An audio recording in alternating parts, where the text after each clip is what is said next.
India की number 1 choice Bharat matrimony. ये समझने की कोशिश करते हैं कि ये असल में कौन करा रहा है, उसका मोटिव क्या है, उसको क्या हासिल होने वाला है, और क्यों वहां का जो अभी रूलिंग डिस्पेंसेशन है वो ऐसा असहाय दिखाई दे रहा है। कहीं ऐसा तो नहीं है कि डिस्पेंसेशन ही ये करा रहा है। हाँ, इस बात को सिरे से खारिज नहीं किया जा सकता। क्यों नहीं किया जा सकता? आइए जरा मैं कुछ एक चीजें आपके सामने रखता हूं। ब्लास्ट के पीछे मुनीर का हाथ, ऐसा सोचने वाले बहुत सारे लोग हैं। क्या खुद असीम मुनीर ये काम करा रहा है? क्या असीम मुनीर को ये लगने लगा है कि अब उसकी सत्ता उतनी मजबूत नहीं है, खुद को कॉन्स्टिट्यूशनली उसने ताकतवर बना लिया है, लेकिन लोगों की निगाहों में उसका ओहदा, रुतबा, कहते हैं कि निगाहों से गिर जाने के बाद आदमी उठता नहीं है। क्या इस बात का डर असीम मुनीर को लगने लगा है और इसीलिए वो ये सब करा रहा है ताकि इस केओस के बीच में उसकी कुर्सी कायम रहे? ब्लास्ट के पीछे मुनीर का हाथ, फॉल्स फ्लैग ऑपरेशन तो नहीं है ये? कहीं ऐसा तो नहीं है ये बताने के लिए कि देखिए हम खुद आतंकवाद के सताए हुए हैं, ये काम खुद मुनीर ने कराया हुआ हो? जब भी किसी विवाद में वहां की सरकार फंसती है उसी वक्त ये धमाके, इस तरह के धमाके क्यों होते हैं? क्या जानबूझकर ये धमाके कराए जाते हैं? वहां दो चीजों का पैटर्न आप देखिएगा।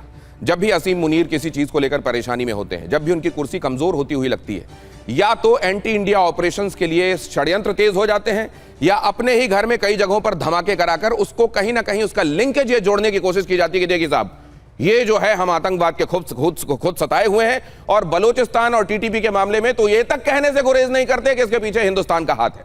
अब जरा आगे चले आइए, पाकिस्तान को भी आतंक से पीड़ित दिखाने की कोशिश इसके पीछे। आपने पूरी जिंदगी कोयले की दलाली की है और अब आप हाथ काले होने का रोना भी रोना चाहते हैं। आपने हमेशा बबूल बोया है और अब इस बात का रोना भी है कि आपको आम की फसल क्यों नहीं मिलती। खुद को आतंक से पीड़ित दिखाने की कोशिश पाकिस्तान कर रहा है। क्या कट्टरपंथियों को खुश करने की रणनीति है क्या ये? क्या कट्टरपंथी, आप जानते हैं कि ये कहने के लिए तो दीन के नाम पर बनाया गया मुल्क, कलमे पर जिसकी बुनियाद पड़ी। आपने सुना होगा असीम मुनीर को कई बार ये बात कहते हुए। लेकिन यहीं पर अहमदिया को मुसलमान नहीं माना जाता, यहीं पर शिया को मुसलमान नहीं माना जाता, और तो और वो लोग जो उस समय इनके साथ सॉलिडेरिटी दिखाकर हिंदुस्तान की सरजमीन को छोड़कर पाकिस्तान गए, उनके साथ लगातार भेदभाव किया गया। और बाकी को तो छोड़ ही दीजिए कि क्रिश्चियनिटी को वो कैसे मानते हैं वहां पर, वो किस तरीके से हिंदुओं को देखते हैं, वहां किसी भी दूसरे धर्म को मानने वाले को कैसे देखते हैं, बताने की आवश्यकता नहीं। लेकिन अगर ऐसा है तो कम से कम अपने ही धर्म के मानने वालों के तरफ तो आप कंसिडरेट हो जाइए। ये देखिए जरा, मुल्ला मिलिट्री गठबंधन को दोबारा जिंदा करने की कोशिश के तहत भी ये सब किया गया हो सकता है, ऐसा भी जानकार मानते हैं। इस्लामाबाद धमाके का कोई कनेक्शन इस सबसे तो नहीं है, यह भी सोचा जा रहा है। इधर गृह युद्ध चल रहा है, आप जानते हैं किस तरीके से केपीके में, खैबर पख्तूनवा में टीटीपी और बलूच लड़ाके बलूचिस्तान में किस तरीके से परेशानी बने हुए हैं वहां के रूलिंग डिस्पेंसेशन के लिए। रणनीति यह हो सकती है कि ऐसे हालात बनाए जाएं कि इमरजेंसी लग जाए तो ज्यादातर चीजें फिर फौरन फौज के हाथ में आती हैं। और यहां वही परिणाम भी दिखाई दिया। परिणाम आखिरकार वही हुआ जो ये लोग चाह रहे थे। इस्लामाबाद में इमरजेंसी जैसे हालात हैं, तमाम जगहों पर सेना और स्पेशल फोर्सेस ने सब जगह को कॉर्डन ऑफ कर लिया है। हमारे साथ जुड़ने वाले खास मेहमानों के साथ हम चर्चा करेंगे। प्रोफेसर अमिताभ सिंह हमारे साथ आज की इस चर्चा में हमारे साथ हैं, एयर कमोडोर अशमिंदर सिंह बहल भी हमारे साथ हैं। हमारे साथ जुड़ रही हैं आरजू काजमी भी पाकिस्तान से, वो भी मशहूर मारूफ पत्रकार वहां की। अजीम बट भी वहां के बड़े पत्रकार हैं पाकिस्तान के, और हमारे साथ आज की इस चर्चा में शामिल हो रहे हैं। आप सभी का स्वागत करता हूं। सबसे पहले तो ये कि 69 और 169 के बारे में पता चल रहा है। अजीम, कोई और इंफॉर्मेशन इस तरफ से ऐसी जो आप समझते हैं कि पता होनी चाहिए लोगों को? देखिए जी, बहुत शुक्रिया दिनेश। देखिए, जहां तक तो डिटेल की बात है तो वो बिल्कुल अब तक जो सोर्सेज कंफर्म कर रहे हैं 31 के करीब 31 जो है वो अब तक जो है वो जान से जा चुके हैं, शहीद हो चुके हैं। और 169 जो है वो ऑफिशियल नंबर है जो मुख्तलिफ अस्पतालों से जो है वो कलेक्ट किया गया है। तमाम जो इस्लामाबाद के हॉस्पिटल्स हैं, अब तक जहाँ जिन भी अस्पतालों के अंदर जितने भी जख्मी जो है वो लाए गए हैं, उनकी टोटल तादाद जो है वो 169 के करीब है। और उसके अंदर से ये बात आपकी दुरुस्त थी जो शुरू में आप कर रहे थे कि काफी सीरियस लोग भी अभी मौजूद हैं जो 169 जख्मी है। मतलब तो ऑफिशियली अभी 31 और 100, लेकिन अभी तक ऑफिशियली 31 और 169 का ही आंकड़ा बताया जा रहा है। लेकिन मैं देख रहा हूँ कई एजेंसीज ऐसी हैं जो ये रिपोर्ट कर रही हैं कि आंकड़ा बढ़कर अब 69 हो चुका है। मतलब ये ऑफिशियली कंफर्म्ड आंकड़ा नहीं है 69 वाला।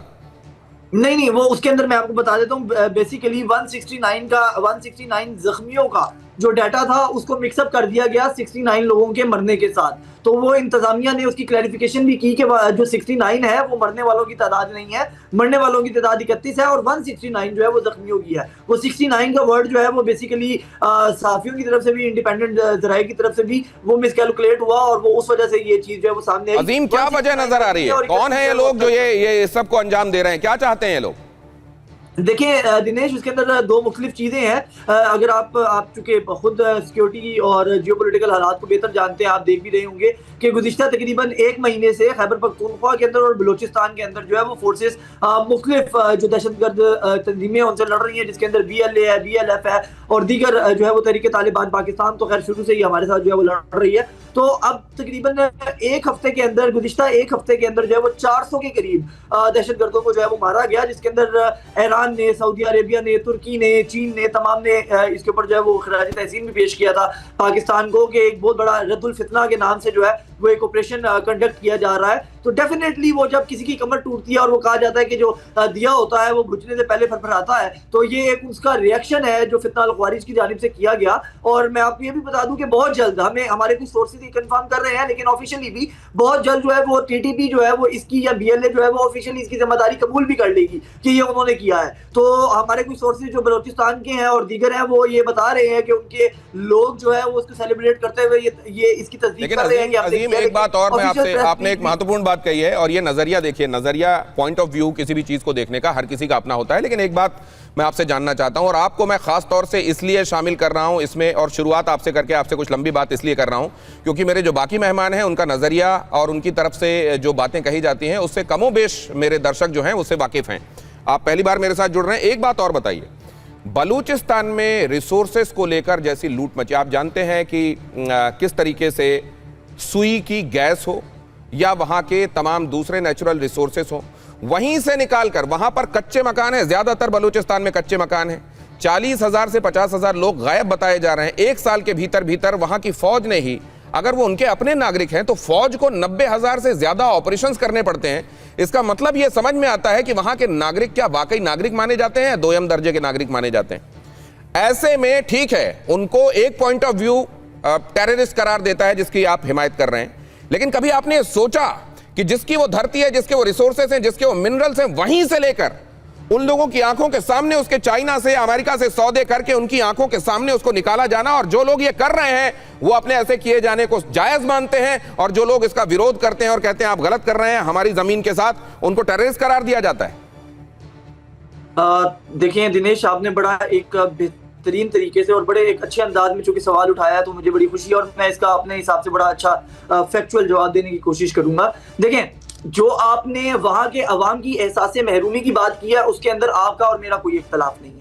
ये बात दुरुस्त है कि वहां के अवाम में एक बड़ी तादाद ऐसी है जिसके अंदर एहसास महरूमी पाई जाती है कि यहाँ के रिसोर्सेज है, यहाँ की चीजें हैं, यहाँ इंफ्रास्ट्रक्चर नहीं है, यहाँ तालीम नहीं है, यहाँ फलां चीज नहीं है। और ये कोई आज की बात नहीं है, ये गुज़िश्ता 78 साल से जो है वो उनके खदशात जो है वो चलते हुए आ रहे हैं। इसमें मेरा और आपका कोई इख्तलाफ नहीं है, लेकिन उसकी वजह क्या है उसके ऊपर मेरा और आपका इख्तलाफ होगा डेफिनेटली। लेकिन जो है वो चूंकि हम फैक्चुअल बात करेंगे, हर किसी की अपनी राय है, तो मैं उसकी वजह बता देता हूं कि 78 साल के अंदर बलूचिस्तान के अंदर हमेशा पाकिस्तान की स्टेट ने वहां के जो सरदार हैं, जो उस तमाम के, क्योंकि वहां पर आज भी कबायली सिस्टम चलता है, वहां पर आज भी जो है वो उस तरीके से मुख्तलिफ कबाइल जो है वो उनके अपने अपने सरदार हैं और वो उनकी अतात कह लें, बैत कह लें, या वो किसी भी अंदाज में आप कह लीजिए कि वो सिस्टम वहां पे मौजूद है। तो उन सरदार जो है वो सारे सरदार कहीं ना कहीं पाकिस्तान की स्टेट के साथ अलाइन होते हुए रियासत के साथ जो है वो पार्लियामेंट का हिस्सा रहे, करोड़ों नहीं अरबों रुपए के फंड लेते रहे। फंड किसके नाम पे ले रहे हैं? वहां की आवाम के नाम के ऊपर, वहां की आवाम की फलाह बहबूद के नाम के ऊपर, वहां की आवाम की एजुकेशन और इंफ्रास्ट्रक्चर के नाम के ऊपर। मगर अनफॉर्चुनेटली ये बात दुरुस्त है कि चेक एंड बैलेंस होना चाहिए था, उन सरदारों को भी अकाउंटेबल ठहराना चाहिए था। मैं इसमें आरजू काज़मी जी को लेकर आऊंगा। आपने महत्वपूर्ण बात कही आरजू काज़मी जी, ये कहा जा रहा है कि उन लोगों को तो उनके जो रिप्रेजेंटेटिव्स थे उनके जरिए हमेशा जो उस जगह का ड्यू था वो दिया गया। ये उन लोगों के रिप्रेजेंटेटिव्स की नीयत ठीक नहीं थी कि उन्होंने माल को बीच में पार कर लिया और लोगों तक नहीं पहुंचने दिया।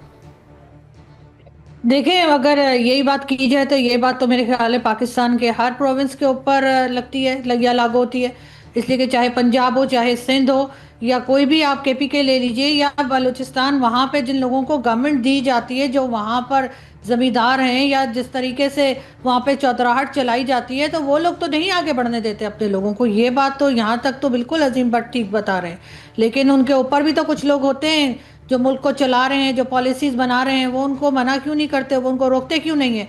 इसलिए कि उसमें उनका भी हिस्सा है और वो चाहते हैं कि ये लोग इसी तरीके से महरूमी में रहें और वहाँ से जो भी रिसोर्सेज निकलते हैं वो बाकी कंट्री में चले जाएं, या फिर हम चाइना को दे दें या अमेरिका को दे दें। इस वक्त भी जो अमेरिका के साथ बातचीत चल रही है, जो चाइना को बलूचिस्तान से जो कुछ मिल रहा है वो दिया जा रहा है, उसके ऊपर उनके लोगों से कोई पूछा गछा गया है, कोई उनकी इजाजत ली गई है? ये तो कोई एक्सक्यूज नहीं है हमारा कि जी वो लोग जो है उनके लोग उनको नहीं आगे बढ़ने देते, या वहाँ पे लोग कौन है कबाइल सिस्टम है वो आगे नहीं बढ़ने बात कर रही हैं आरज़ू काज़मी जी, गवर्नमेंट कि किस प्रोविंस के ऊपर ये लागू नहीं है, किस प्रोविंस पर ये लागू नहीं है, और अगर ये था इतना इतना इतना ज्यादा करप्शन है तो उस करप्शन को फिर रोकने का और सही लोगों तक ये मदद पहुंचे, और ये जैसे आपने कहा जिसको नाम आपने दिया कि ये डिप्राइव रहने वाली फीलिंग ना आए, ये ना आए कि हम सेकंड ग्रेड सिटीजन हैं क्या, और इसीलिए वो लोग कह रहे हैं कि हमारा तो मुल्क अलग है। आइए अब आपको बताता हूं क्या वाकई बलूचिस्तान या टीटीपी से जुड़े हुए लोगों का हाथ है क्या, जैसा अजीम भट्ट बता रहे हैं कि कुछ ही देर में आप देखिएगा कि वहां से कुछ लोग जिम्मेदारी लेते हुए भी दिखाई देंगे। इंडिया की नंबर 1 चॉइस भारत मैट्रिमनी।